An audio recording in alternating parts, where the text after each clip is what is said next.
नमस्कार दोस्तों, मैं डॉक्टर श्याम प्रकाश आपका अपने YouTube चैनल आर्कियो वर्ल्ड में हार्दिक स्वागत करता हूं। दोस्तों, हिस्ट्री ऑफ बिहार की इस ऐतिहासिक श्रृंखला में हम आज बात करेंगे जो बिहार में पुरातात्विक अन्वेषण एवं उत्खनन कार्य हुए हैं उसके बारे में। और आज हम इसका भाग 1 देखेंगे, इसके पश्चात हम इसका भाग 2 देखेंगे और यह देखने का प्रयास करेंगे कि बिहार में किस तरीके से पुरातात्विक अन्वेषण और उत्खनन कार्य प्रारंभ होता है, कौन कौन से महत्वपूर्ण पुरास्थल प्राप्त होते हैं, वहां से किन किन संस्कृतियों की प्राप्ति होती है और किन किन विद्वानों द्वारा यह कार्य किया गया था, इसके विषय में हम चर्चा करेंगे। यदि आप लोगों ने मेरे चैनल को लाइक सब्सक्राइब नहीं किया है तो लाइक सब्सक्राइब कर लें, बेल का बटन दबा दें जिससे कि मेरे आने वाली वीडियो की नोटिफिकेशन आपको सबसे पहले प्राप्त हो सके। तो चलिए अब प्रारंभ करते हैं। हम देखें तो बिहार में हुए पुरातात्विक अन्वेषण एवं उत्खनन कार्यों को सुविधा की दृष्टि से 2 भागों में वर्गीकृत किया जा सकता है। तो जब हम बिहार के अन्वेषण और उत्खनन कार्यों पर नजर डालते हैं तो हमको पता चलता है कि उसके लिए किस प्रकार की विधि का प्रयोग किया गया था, या हम ये समझते हैं कि अपनी सुविधा की दृष्टि से हम उसको कितने भागों में बांट सकते हैं। तो उस क्रम में हम देखते हैं कि 2 ऐसे विभाग बनाए जा सकते हैं जिसके आधार पर हम खास तौर से बिहार में हुए पुरातात्विक अन्वेषण और उत्खनन कार्य के विषय में जान सकते हैं। हमें पता है कि भारत में जो कुछ भी आर्कियोलॉजिकल पॉइंट ऑफ व्यू से कार्य शुरू किए गए थे वो सब कुछ विदेशी विद्वानों द्वारा किया गया था। सर विलियम जोन्स नाम के एक आंग्ल विद्वान जो कलकत्ता सुप्रीम कोर्ट के, उस समय सुप्रीम कोर्ट कहलाता था कलकत्ता में, सुप्रीम कोर्ट के न्यायाधीश बन करके आए हुए थे। इनकी रुचि संस्कृत को जानने में थी, पढ़ने में थी, इस भाषा को समझने में थी। और इसी क्रम में इन्होंने कई सारे संस्कृत ग्रंथों का अंग्रेजी में अनुवाद भी किया, जिसमें अभिज्ञान शाकुंतलम का नाम हम ले सकते हैं। इसके अलावा और कई ऐसे ग्रंथ हैं जिसका इन्होंने अंग्रेजी में अनुवाद किया हुआ था। तो इन्होंने ही रॉयल एशियाटिक सोसाइटी की स्थापना बंगाल में की हुई थी। तो जो रॉयल एशियाटिक सोसाइटी बंगाल के क्षेत्र में बनाया गया था, इसमें बहुत सारे पुरावशेषों को लाकर संरक्षित किया जा रहा था, बहुत सारे पत्रिकाओं का यहाँ से संपादन किया जा रहा था। इंडियन रिसर्चेस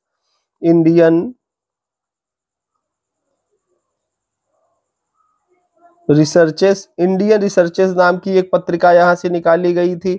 तो हम देखें कि सबसे पहली बार जो कार्य शुरू होता है वो कहीं ना कहीं जो विदेशी विद्वान है उनके द्वारा किया जाता है। वैसे पुरावशेषों की प्राप्ति तो अंग्रेजों को या आंग्ल विद्वानों को तब से हो रही थी जब से वो लोग यहाँ आए हुए थे। जैसे 1750 में ही टिफिन थेलर को अशोक के अभिलेख मिलने शुरू हो गए थे। इस तरीके से बहुत सारी चीजें सामने आ रही थी, लेकिन एक जगह कलेक्ट करके रखने वाला कार्य किया गया था Royal Asiatic Society of Bengal में, जिसकी स्थापना 1784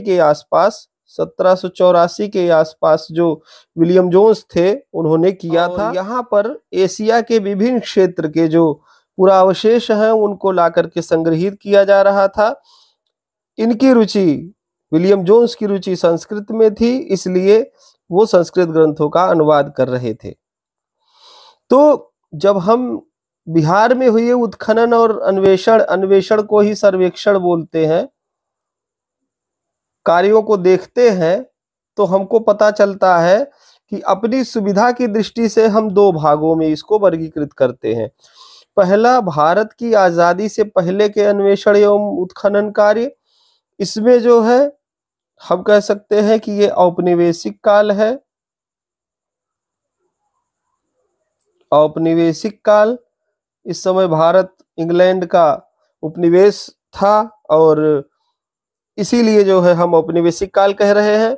इसके अलावा देखें तो दूसरे नंबर पर है भारत की आजादी के बाद के अन्वेषण एवं उत्खनन कार्य।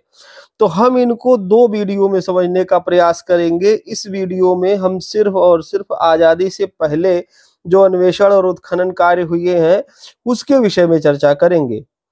तो इस तरीके से हम अब प्रारंभ करते हैं कि आजादी से पहले बिहार में कौन कौन से पुरातात्विक और अन्वेषण तथा उत्खनन कार्य किए गए थे, उनके क्या क्या प्रमाण हैं और वो कौन विद्वान थे जिन्होंने इस कार्य को किया था।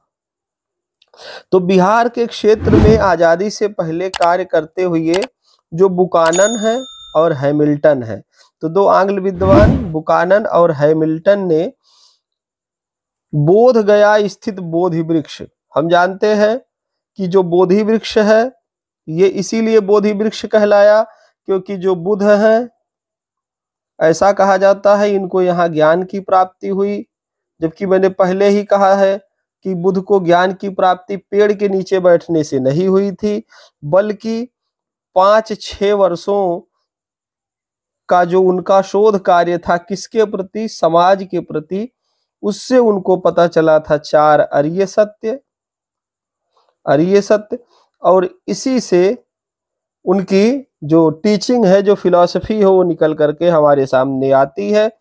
तो वो जो पेड़ है पीपल का पेड़, बोधि वृक्ष, वो कहाँ है, बोध गया में है और आज भी उसको देखा जा सकता है। बुकानन और हैमिल्टन ने क्या किया कि बराबर और नागार्जुनी की गुफाओं को ढूंढा। हमने बात किया था पिछले वीडियो में कि बराबर और नागार्जुनी की पहाड़ियां कहाँ हैं, तो बिहार के जहानाबाद जिले में है। जहानाबाद जिले में हमको ये दिखलाई देती हैं। और कहाँ पर बेसिकली, तो जो गया है, गया से जो राजगीर को मार्ग जाता है, इसके बीच में ही पहाड़ियां दिखलाई देती है बराबर और नागार्जुनी की। तो यहाँ पर बराबर में अशोक के द्वारा गुफाएं बनवाई गई, खुदवाई गई हैं, लोमस ऋषि, कर्ण, चौपड़, विश्व झोपड़ी जैसी। और नागार्जुनी पहाड़ी पर इसके पौत्र दशरथ द्वारा गुफाएं खुदवाई गई है। इसकी विस्तृत चर्चा हम पिछले वीडियोस में कर चुके हैं। आगे देखें तो राजगीर की जो किलेबंदी के लिए बनी विशाल दीवार थी, विशाल दीवार जो है इसको हम क्या कहते हैं, साइक्लोपियन वॉल, साइक्लोपियन दीवार कहते हैं, क्योंकि ये जो है काफी बड़ी दिखलाई देती है और पत्थर पर बनाई गई दीवार है, पत्थर से। इस पर भी चर्चा हमने किया हुआ है पिछले वीडियो में, मैंने दिखाया भी था कि ब्लॉक टेक्निक पर किस तरीके से ये बनाया गया है, एक पत्थर के ऊपर दूसरा पत्थर रख करके। आप पीछे वाले वीडियोज में जा करके देख सकते हैं। आगे है कि होट गांव नामक जो पुरातत्व वैज्ञानिक हैं, इन्होंने बिहार के चंपारण जिले में स्थित केसरिया स्तूप, तो जो केसरिया स्तूप है ये बहुत ही महत्वपूर्ण स्तूप माना जाता है और ये पड़ता है चंपारण जिले में। और यहाँ पर बुद्ध के द्वारा कुछ देशनाएं दी गई थी, जिस कारण से लोग इसको काफी महत्वपूर्ण मानते हैं। खास तौर से जो बौद्ध धम्मानुयायी हैं वो तो इसको काफी ज्यादा महत्वपूर्ण मानते हैं। चक्रवर्ती सम्राट, जो चक्रवर्ती मौर्य सम्राट अशोक हैं, इनके द्वारा जो लौरिया अरेराज में स्तंभ लगवाया गया था, लौरिया नंदनगढ़ में स्तंभ लगवाया गया था, उसका पता लगाया। और जो कर्नल मैकेंजी हैं, जो कि एक अच्छे ड्राफ्टमैन हैं, वो काफी अच्छे तरीके से जो भरहुत स्तूप का रेखा चित्र है उसको उन्होंने बनाया हुआ था। तो इस तरीके से हम देखें तो जो मैकेंजी हैं, इन्होंने केसरिया स्तूप का परीक्षणात्मक उत्खनन करवाया। स्तूप को ही थुब कहते हैं, स्तूप को ही थुब बोला जाता है पाली में। और इस तरीके से देखें तो बीच में थु और थुब, इस तरीके से पाली में लिखा हुआ दिखलाई देगा थुब, तो इसको थुब बोलते हैं स्तूप को। तो ऐसे थुब का या स्तूप का परीक्षणात्मक उत्खनन कार्य किसने करवाया, तो कर्नल मैकेंजी ने करवाया। और ये कहां पर, तो चंपारण में केसरिया स्तूप का। केसरिया स्तूप से बहुत सारे एविडेंस दिखलाई दिए।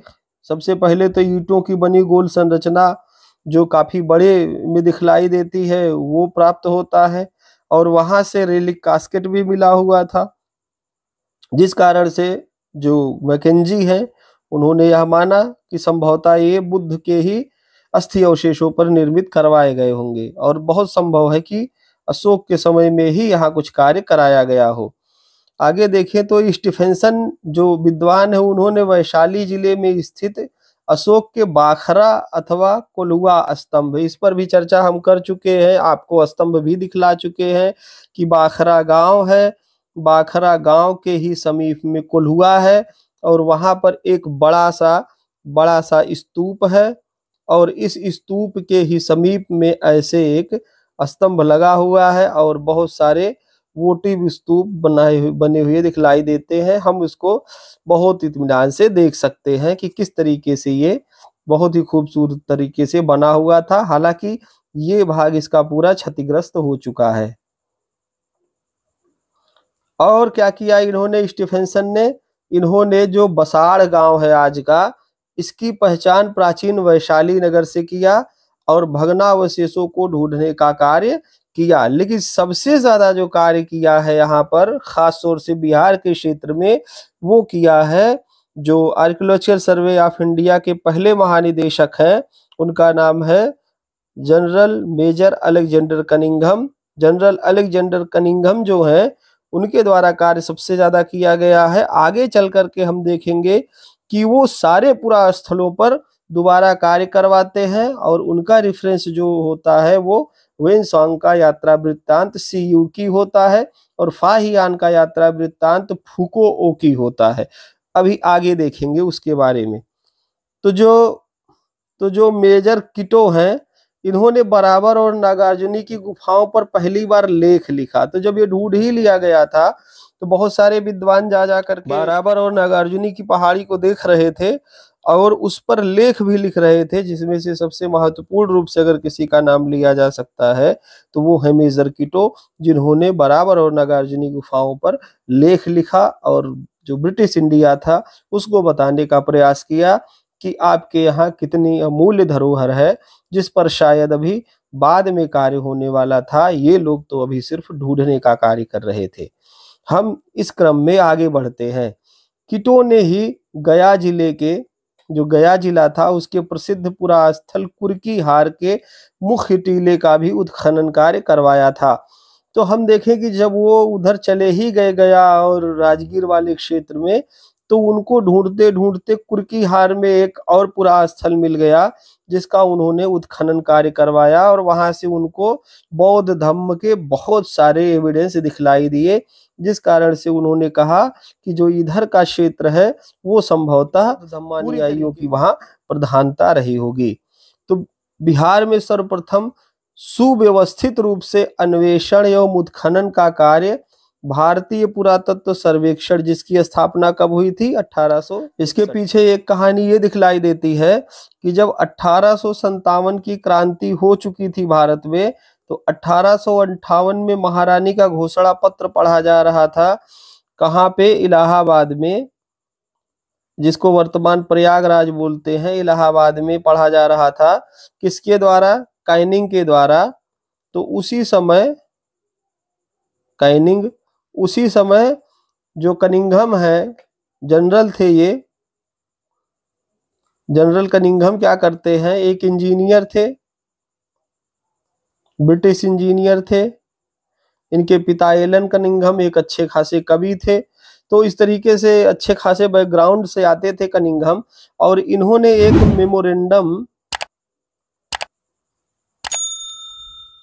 मेमोरेंडम दिया किसको? तो कैनिंग को। और क्या कहा कि मैं जो है भारत के विभिन्न क्षेत्रों का पुरातात्विक अन्वेषण कार्य या सर्वेक्षण कार्य करना चाहता हूं, और वहां पर एक समझौते के तहत पुरातत्व वैज्ञानिक ऐसा बताते हैं कि लगभग 1 लाख रुपए की राशि उनको दी गई थी कि आप जो है सर्वेक्षण का कार्य करके, और जितना रिपोर्ट है, जो भी आपका रिपोर्ट होगा उसको पब्लिश करिए। कार्य का होगा तो फिर इसके लिए आपको आगामी सैंक्शन की जाएगी राशि, या फिर जो जरूरत आपको पड़ेगी वो मुहैया करवाई जाएगी सामग्री। तो इस तरीके से एक करारनामा करके कनिंघम को यह कार्य दिया गया और एक टेम्परेरी विभाग भारतीय पुरातत्व सर्वेक्षण के नाम से 1861 में स्थापित किया गया, जिसके प्रथम महानिदेशक Major General Sir Alexander Cunningham बने और इन्होंने ही सबसे पहली बार सुव्यवस्थित रूप से अन्वेषण और उत्खनन कार्य प्रारंभ किया, खास तौर से उत्तर भारत में। और इन्होंने अपने सर्वेक्षण या अन्वेषण का कार्य गया जिले से ही शुरू किया, गया जिले से ही शुरू किया। तो इस तरीके से देखें, कनिंघम का एक बहुत बड़ा योगदान है। ये अकेले तो कार्य करते नहीं थे या कर नहीं सकते थे, बड़ा कार्य था, तो इनके कई सहयोगी हुए, जिनमें से जेसी बेगलर, एसीएल कार्लाइल, ये बहुत बड़े जो शैल चित्र के जानकार थे, रॉक शेल्टर्स के जानकार थे, एवं HBW कार्निक जैसे इनके सहयोगियों ने इनके साथ मिल करके बिहार के क्षेत्र का पुरातात्विक उत्खनन कार्य करवाया। तो बिहार के क्षेत्र में पुरातात्विक अन्वेषण और उत्खनन कार्य करने वाले जो पहले बड़े लेवल के विद्वान हैं वो है अलेक्जेंडर कनिंघम। क्यों? क्योंकि उन्होंने गांव-गांव घूम करके पुरावशेषों को इकट्ठा किया और उन्होंने देखा कि किस तरीके से यहाँ पर जो पुरावशेष हैं उनके साथ दुर्व्यवहार हो रहा है। उनको कलेक्ट करके उन्होंने उस पर रिपोर्ट लिखी, आगे चल के बताएंगे, जो इसको उन्होंने 23 या 22 जिल्दों में प्रकाशित करवाया था। तो बहुत सारे इस तरीके के स्थलों को इन लोगों ने मिलकर के ढूंढ निकाला था और देखते हैं कि कौन कौन सी जगहों पर कनिंघम ने क्या क्या किया, थोड़ा सा एक ब्रीफली देखेंगे। वैसे भी अगर इनको विस्तृत तरीके से समझा जाए तो 5-10 वीडियो कम पड़ जाएगा, लेकिन हम ब्रीफली समझने का प्रयास कर रहे हैं कि किस तरीके से बिहार में खास तौर से उत्खनन और सर्वेक्षण के कार्य प्रारंभ किए गए आर्कियोलॉजिकल पॉइंट ऑफ व्यू से। तो इस कार्य को करने के लिए कनिंघम ने 2 चीनी यात्रियों फाहियान और वेनसोंग, फाहियान की पुस्तक का नाम है फुकुओकी और जो वेनसोंग है इसकी किस पुस्तक का नाम है CUकी। तो इन दोनों की जो पुस्तक है यात्रा वृत्तांत है, इनके अलग अलग वर्जन इंग्लिश में और कई सारे वर्जन में दिखलाई देते हैं। तो इन्होंने जब पढ़ा उसको तो उनको लगा कि ये जो बातें कह रहे हैं, यदि ऐसा भारत वाकई में था तो अभी तो ऐसा भारत दिख नहीं रहा है, तो ऐसा भारत कब रहा होगा? अगर ऐसा भारत था 7वीं 8वीं 9वीं 10वीं शताब्दी ईस्वी में, तो जरूर उसके एविडेंस हमको धरातल से मिलेंगे। यह सोच करके उन्होंने फाहियान और वेनसोंग के यात्रा वृत्तांत का सहारा लिया और बहुत सारे स्थलों को ढूंढ निकाला, जिनमें से तथागत बुद्ध से संबंधित अनेक स्तूप थे, महाविहार थे, चैत्य गृह थे, बौद्ध मंदिर थे तथा बौद्ध गुफाएं थीं। इसके अलावा बुद्ध के प्रस्तर चरण अर्थात बुद्ध पद थे। तो कई जगहों से हम देखते हैं प्रस्तर के बने हुए चरण दिखलाई देते हैं, मिल जाते हैं। तो अलग अलग धर्म के लोग उस पर दावा करते हैं, बौद्ध धम्मानुयायी नहीं कर पाते हैं। जबकि कनिंघम की रिपोर्ट पढ़ी जाए तो पता चलता है कि उनको बहुत सारे जो है बुद्ध पद मिले हुए थे और वो स्पष्ट रूप से कहते हैं कि लोगों में ये आस्था थी बुद्ध के प्रति, एक विश्वास था बुद्ध के प्रति कि वो जो है वाकई में कुछ अच्छा दे करके गए हैं, कुछ अच्छा उन्होंने किया है, इसलिए वो लोग बुद्ध पद ही बना लेते थे और उसी पर अपनी श्रद्धा प्रकट करते थे। इसके अलावा वोटिव स्तूप बना लेते थे, उस पर अपनी श्रद्धा प्रकट करते थे। तो ये सारी बातें जो कनिंघम है उनके 22-23 जिल्दों में जो रिपोर्ट दी गई है उनमें स्पष्टतया देखी जा सकती है। इसके अलावा बुद्ध एवं बोधिसत्वों की अनेक प्रस्तर मूर्तियों को ढूंढ निकाला। तो जो बुद्ध और बोधिसत्वों की मूर्तियां बनाई गई थी अलग अलग समयों में, पहले तो प्रतीक के रूप में बनाई गई थी, प्रतीक के रूप में। इसके बाद फिर जो है मानवीय रूप में मूर्तियां बनाई गई, जिनमें से बुद्ध को जो है भिक्षु की तरह दिखलाया गया। इसके अलावा बोधिसत्व बनाए गए, जो उनकी अलग अलग विशेषताएं दिखलाई देती हैं, और इन्हीं बोधिसत्वों पर आधारित किया गया जातक कथाओं को।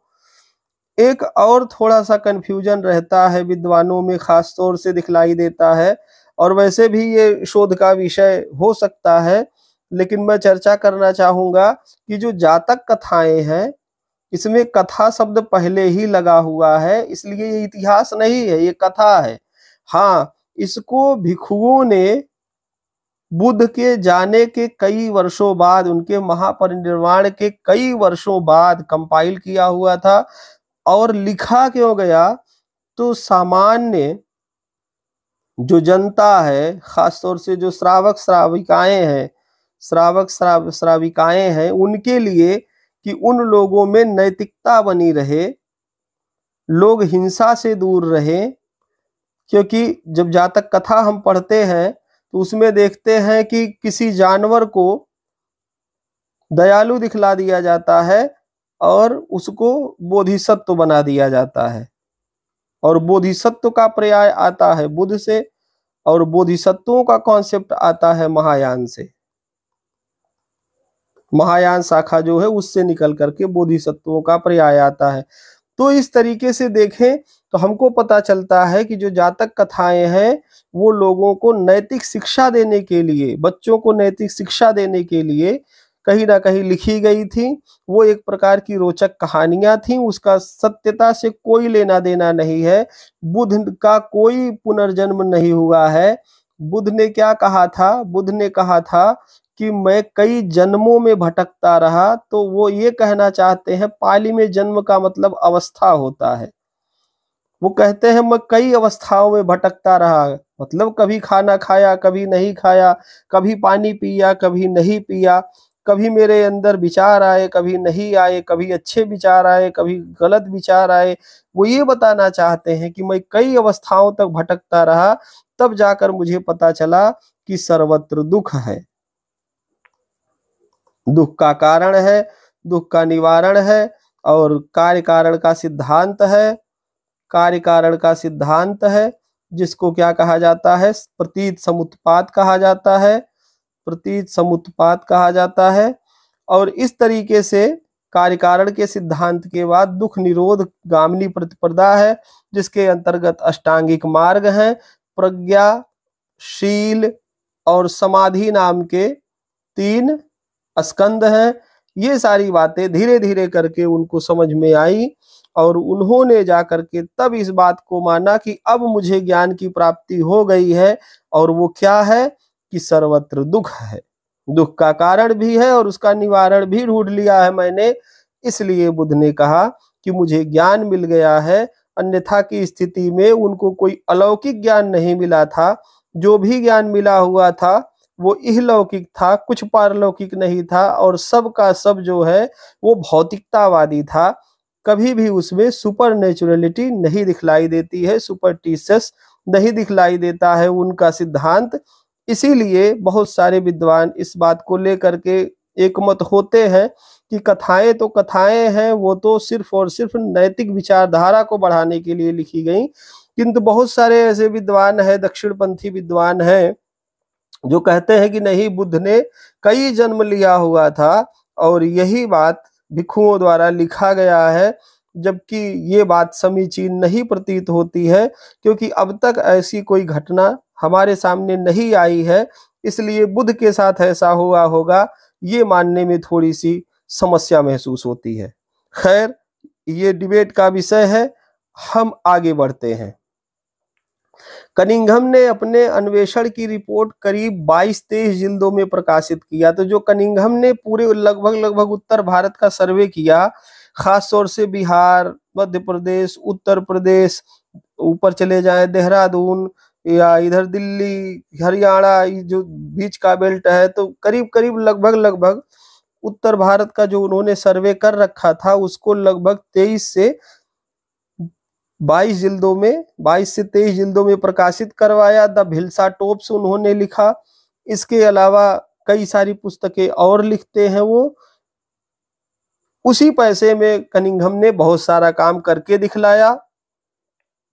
हम देखें तो जो बोध गया है, बोध गया में इन्होंने उत्खनन कार्य करवाया और जो वहाँ का मंदिर है, बुद्ध मंदिर है, बोध गया वाला बड़ा वाला मंदिर, बोध गया में जो बड़ा वाला मंदिर है, उस मंदिर का जीर्णोद्धार करवाया, वहाँ की रेलिंग्स को ढूंढ निकाला। इसके अलावा जो राजगीर है, राजगीर के कई सारे स्थलों को कनिंघम ने ढूंढा, प्रकाशित किया, उसके बारे में लिखा और संभावना व्यक्त की कि हाँ इस प्रकार से यहाँ पर राजतंत्र चल रहा होगा। और नालंदा जो बड़ा ही महत्वपूर्ण है, कनिंघम को यहाँ से 2 अभिलेख मिले थे जिस पर नालंदा लिखा हुआ था। तो नालंदा का नाम नालंदा कैसे पता चला, तो वो कनिंघम के ही रिपोर्ट से पता चलता है। कनिंघम ने एक पुस्तक लिखी थी एंशिएंट ज्योग्राफी ऑफ इंडिया, और उसी किताब में उन्होंने भारत के भौगोलिक विवरण के विषय में भी बतलाया, खास तौर से उत्तर भारत के। वो जहां जहां जा रहे थे वहां वहां के विषय में देख करके लिख रहे थे कि क्या भौगोलिक स्थिति दिखलाई दे रही है। तो इस क्रम में जब वो सर्वे कर रहे थे, तमाम प्रकार की यातनाएं झेल रहे थे। कभी वो भैंसा गाड़ी पे बैठ जाते थे, कभी अपने घोड़े से जाते थे, कभी ऊंट पे, ऊंट तो खैर यहाँ नहीं मिलते हैं, कभी और जो जानवर हैं उनका सहारा लेकर जाते थे, कभी पैदल चला करते थे। हालांकि राजस्थान जैसे एरिया में ऊंट पर भी चलना पड़ा होगा। तो जहां जिस तरीके की सवारी उनको मिलती थी, उस तरीके की सवारी का अनुगमन करते हुए कनिंघम बहुत सारे पुरावशेषों को एकत्रित कर रहे थे। जब वो भरहुत स्तूप में गए, हालांकि ये बिहार में नहीं है, भरहुत पड़ता है मध्य प्रदेश में। एक वाकया बताएं कि जब मध्य प्रदेश में वो गए तो वहां पर उन्होंने देखा कि भरहुत पूरी तरह से उखड़ चुका था, सिर्फ ट्रेसेस ही बचे हुए थे। और जो यहाँ के ईंट थे और जो पत्थर के बने हुए तमाम प्रकार की शिलाएं थी, खास तौर से जो तोरण द्वार था, स्तूपी था, इन सबको गांव वाले उखाड़ ले गए और अपने घरों में रख लिया, कुछ ने तो दीवालों में चुनवा दिया।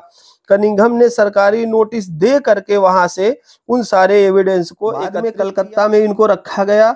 अगर खास तौर से देखा जाए तो वहां पर हम देखते हैं कि एक उसका तोरण का भाग है जिस पर जो जिस तरीके से भरहुत दिख रहा होगा उस तरीके से भरहुत का एक स्वरूप दिखलाई देता है। इसके अलावा बहुत सारे अंग प्रत्यंग जो स्तूप के होते हैं वो सब वहां रखे हुए दिखलाई देंगे। और इसका जो ड्राफ्ट है वो किया था कर्नल मैकेंजी ने, और उन्होंने बहुत अच्छे तरीके से भरहुत को ड्राफ्ट किया हुआ था कि कैसा दिख रहा होगा भरहुत अपने समय में। तो कनिंघम ने बड़ी मेहनत झेली है। ये तो एमपी की बात थी, खैर हम बात कर रहे हैं बिहार की। तो बिहार में वैशाली का इन्होंने पता लगाया। वैशाली में देखा कि एक ऊंचा टीला है जिस पर बहुत सारे अवशेष, पुरावशेष बिखरे पड़े हैं, ईंट बिखरे पड़े हैं, बहुत सारे मिट्टी के बर्तन बिखरे पड़े हैं, और बहुत से ऐसे पुरावशेष हैं जो ये बता रहे हैं कि ये कोई बहुत बड़ा नगर रहा होगा। और हम पढ़ते भी हैं कि वैशाली एक बहुत बड़ा नगर था। वैशाली जो हो लिच्छवियों के क्षेत्र में आता था और लिच्छवी ही यहाँ के शासन करने वाले प्रमुख हुआ करते थे। तो वैशाली के विषय में बताया कनिंघम ने, और उस स्तूप के बारे में बताया जिसमें बुद्ध की अस्थियां रखी हुई थी, जो मिट्टी का बना हुआ था, अल्टेकर को मिला हुआ था एक्सकेवेशन करते हुए। हम लोग अगले जो वीडियो को देखेंगे तो अल्टेकर की बात आएगी, उसमें अनंत सदाशिव अल्टेकर को देखेंगे जो काफी उच्च कोटि के विद्वान हैं, पटना विश्वविद्यालय के प्राचीन भारतीय इतिहास एवं पुरातत्व विभाग के वो प्रोफेसर हुआ करते थे। इसके अलावा कुर्की हार का इन्होंने पता लगाया, उत्खनन करवाया, यहाँ से बौद्ध प्रतिमाएं बहुत सारी प्राप्त हुई उनको प्रस्तर की। बराबर गुफा समूह, अभी हमने बात किया था, इसके पहले भी किया है कि कर्ण चौपड़, विश्व झोपड़ी, इस तरीके से करके लोमस ऋषि करके वहां बहुत सारी गुफाएं खुदवाई गई हैं जिनके फिगर्स भी हमने देख रखे हैं। गिरियक पहाड़ी पर इंद्रशिला गुफा, इसमें पूरा पूरा बुद्धिस्ट डिस्क्रिप्शन दिखलाई देता है, खास तौर से जो इंग्रेव किया गया है वो सारा बुद्धिस्ट इन्फ्लुएंस ही लिया हुआ है। तो कनिंघम ने लिखा कि हाँ ये पूरी बुद्धिस्ट गुफा है। इसकी पहचान की तथा लौरिया नंदनगढ़ जो कि चंपारण जिले में है, अभी पीछे चर्चा किया हमने, वहां का जो अशोक स्तंभ है, यहाँ का अशोक स्तंभ काफी लंबा पिलर दिखलाई देता है और खूबसूरत भी लगता है, एक प्रांगण में दिखलाई देता है। इसको हम देख भी सकते हैं बहुत आसानी से। और यहाँ पर एक ईंटों से निर्मित स्तूप भी था जिसके विषय में उन्होंने पता लगाया। तो जो स्तूप है उसको जब उन्होंने देखा तो वो तुरंत समझ गए कि ये जो स्तूप है ये भी अशोक के द्वारा ही कहीं ना कहीं शुरुआती दौर में बनवाया गया होगा, और स्तंभ तो अशोक का है ही है। और वहीं से कुछ दूरी पर लौरिया राज और रामपुरवा है, वहां से भी इसी तरीके के हमको एविडेंस दिखलाई देते हैं जो बौद्ध धम्मानुयायियों के द्वारा बनवाए गए थे। तो इस तरीके से वो जहां संभव हो रहा था वहां उत्खनन कार्य भी करवा रहे थे। जहां पे उनको लग रहा था कि कुछ उनको प्राप्त हो सकता है, उन स्थलों पर वो उत्खनन कार्य भी करवा रहे थे। बाकी स्थलों से जो अवशेष मिल रहे थे उसका वो डेटा बना रहे थे, रिकॉर्ड रख रहे थे, और वो 23 जिल्दों में प्रकाशित करवाते हैं बाद में चल के। इसके अलावा कनिंघम को जो बिहार शरीफ का एरिया है पटना से आगे, वहां से कुमारगुप्त और स्कंदगुप्त के प्रसिद्ध प्रस्तर स्तंभों की प्राप्ति हो गई थी। तो बिहार शरीफ से कनिंघम को कुमारगुप्त और स्कंदगुप्त द्वारा बनवाए गए प्रस्तर स्तंभ मिल गए थे। और यहीं पर घोसवा नाम का एक गांव है, इसकी पहचान उन्होंने यशोवर्मन द्वारा स्थापित किए गए नगर से किया। और ये कहाँ कर रहे थे? यशोवर्मन के द्वारा बनवाए जाने वाले नगर का उल्लेख नालंदा के संदर्भ में आता है। और अगर हम देखें तो जो बिहार शरीफ है वो नालंदा से बहुत दूर नहीं है, क्योंकि जिला तो वही पड़ता है, नालंदा ही। तो इस तरीके से कनिंघम द्वारा जो भी कार्य किया जा रहा था वो प्रमाणित कर रहा था किसको? सीयूकी को और फुकुओकी को। फुकुओकी और सीयूकी जो है ये दो ग्रंथ कनिंघम के द्वारा प्रमाणित किए जा रहे थे। किस तरीके से? तो जो पुरावशेष हैं उनको कलेक्ट करके, और जिन स्थानों का उल्लेख इन चीनी यात्रियों ने किया था उन स्थानों पर जा करके उनके प्रमाण ला करके उन्होंने लोगों के समक्ष रखा। आज पूरा बिहार कहीं ना कहीं कनिंघम का रेडी दिखलाई देता है। तत्कालीन बिहार वर्तमान झारखंड, तो जो जब कनिंघम काम कर रहे थे उस समय जो बिहार का एरिया है वो काफी बड़ा था, और उस समय बिहार में झारखंड भी सम्मिलित था। इसीलिए जो तत्कालीन बिहार और आज का झारखंड है वहां का झरिया, सिंहभूम जिला, ऐसे स्थानों से लघुभस्म प्राप्त हुए थे। नवपाषाणकालीन संस्कृति से संबंधित उपकरण भी यहाँ से प्राप्त हुए थे। इसी तरीके से चक्रधरपुर से और चाईबासा के क्षेत्रों से भी हमको बहुत सारे पाषाण के उपकरण प्राप्त हुए दिखलाई देते हैं। कनिंघम की रिपोर्ट से हमको पता चलता है। हालांकि और लोगों ने भी बाद में काम किया और बताया कि हाँ यहाँ पर इस तरीके के एविडेंस दिखलाई दे रहे हैं। तो इस तरीके से देखें तो बिहार के क्षेत्र में सबसे ज्यादा बड़ा जो कार्य किया वो किया कनिंघम ने, खास तौर से औपनिवेशिक काल के दौरान। अगर हम देखें आजाद भारत में देखेंगे तो पटना विश्वविद्यालय बड़े लेवल पे काम करता है। कुछ जापानीज जो दल हैं उनके द्वारा भी कार्य करवाए जाते हैं। इसके अलावा कई अन्य विश्वविद्यालयों के लोग भी कार्य करते हैं, कई खोजी दल भी कार्य करते हैं। इस तरीके से हम पूरी तरीके से समझने का प्रयास करेंगे बिहार का उत्खनन और सर्वेक्षण कार्य, जो पुरातात्विक गतिविधियों का बैकबोन माना जाता है। और अगले वीडियो में, आज के वीडियो में जैसा कि हम देख लिए कि किस तरीके से कनिंघम ने बहुत बड़ा कार्य किया, इसके अलावा अन्य आंग्ल विद्वानों ने बहुत बड़ा कार्य किया। उन्होंने प्रथम दृष्टया चीजों को ढूंढा और धीरे धीरे करके विद्वान अपने मत उस पर रखते चले जाते हैं। आप लोग मेरे साथ अंत तक इस वीडियो में बने रहे, इसके लिए आप सभी लोगों का बहुत बहुत धन्यवाद।